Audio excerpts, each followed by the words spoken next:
अध्यक्ष महोदय श्री आशुतोष भगवान और कुशल संचालक जी, संत भगवान, सभी को मैं हाथ जोड़ करके प्रणाम करता हूँ।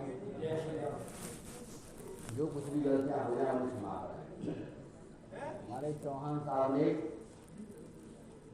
एक प्रश्न रखा है यहाँ पर, उनका प्रश्न जो है सभी का प्रश्न है, सभी का है, ये अपना उनका व्यक्तिगत नहीं, निजी का नहीं है, खुद का नहीं, सभी का। वो ये जानना चाहते हैं कि हमारी जिंदगी निकलती जा रही है, हम मर जाएंगे, मरने पता नहीं कहाँ जाएंगे, ये वो जानना चाहते हैं कि आखिर कोई ठिकाना तो हो,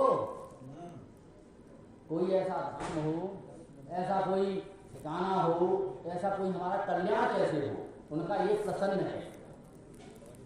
वो पहले ही उन्होंने बताया है, तो उसी प्रश्न को आगे बढ़ाते हुए कि अपना कल्याण कैसे हो। देखिए, इस शरीर का जो कल्याण है, इसको तो अमृत तो कोई प्रदान कर नहीं सकता। अच्छे अच्छे राक्षस हुए इस पृथ्वी पर, सुर हुए, असुर हुए, वो भी इस व्यास जी महाराज को प्रणाम, वो भी इस शरीर को बचा के नहीं रख पाए।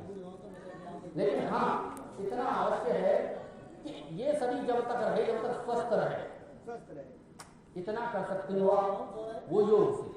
परंतु वो अंतिम सत्य नहीं है, वो आप नहीं हो, आप देह नहीं हो।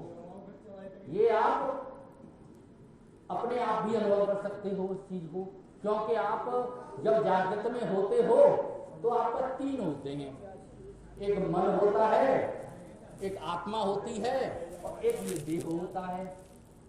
लेकिन जब आप स्वप्नों में जाते हो तो आपका ये देह तो यही रह जाता है साहब, लेकिन आप जो है मन रहता है आपके पास, मन में जगत बन जाता है और आपकी आत्मा होता है, इसके साथ में रहता है। इसका कोई आधार तो होना चाहिए, स्वप्न का भी आधार, जागृत की भी आधार और सुसुप्ति का भी आधार वो आत्मा है।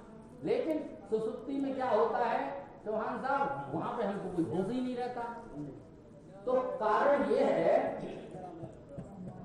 कि जब हम सपना देख रहे होते हैं तो उस समय हमको ये इस बात का होश नहीं रहता कि आखिर ये सपना है, ये झूठा है, ये मिथ्या है। ये हमको जब पता चलता है स्वप्न का दृष्टा कौन है, जब हम जग जाते हैं, जब करके हम कहते हैं कि मैं ये स्वप्न देख रहा था, ये झूठा है।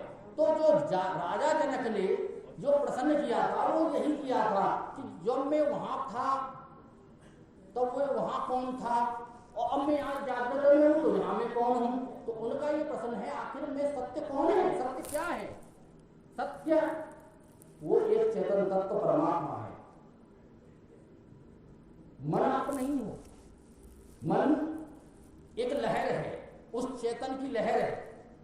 चेतन में जैसे एक सागर में लहर उठती है, सागर में वैसे सागर लहर से ही बनता है और लहर भी सागर में ही है, परंतु वो लहर ही समझ बैठता है कि सागर नहीं समझता।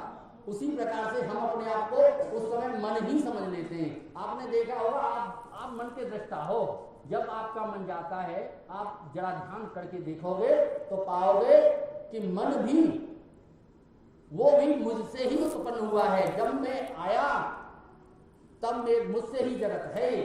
अगर मैं का अगर भाव और अभाव का जो साक्षी है उसका कभी अभाव नहीं, सत्य का कभी अभाव नहीं होता। भाव और अभाव दोनों का साक्षी तुम हो, स्वप्न का भी साक्षी, सुसुप्ति का भी साक्षी। जहां होश नहीं था उस अज्ञान और ज्ञान और अज्ञान दोनों के साक्षी आप हो।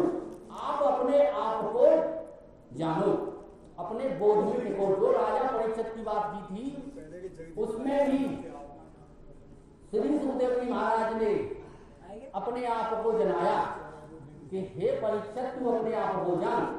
जब तक्षक काटने को आया ना, उससे पहले ही व्यास जी इसको प्रमाण करेंगे, उससे पहले ही वो परमधाम यानी कि अपना स्वयं अपना आत्मा स्वरूप भगवान उनको प्राप्त हो चुके थे, वो उसमें स्थित हो चुके थे। हम उसमें में स्थित होने का प्रयास करें।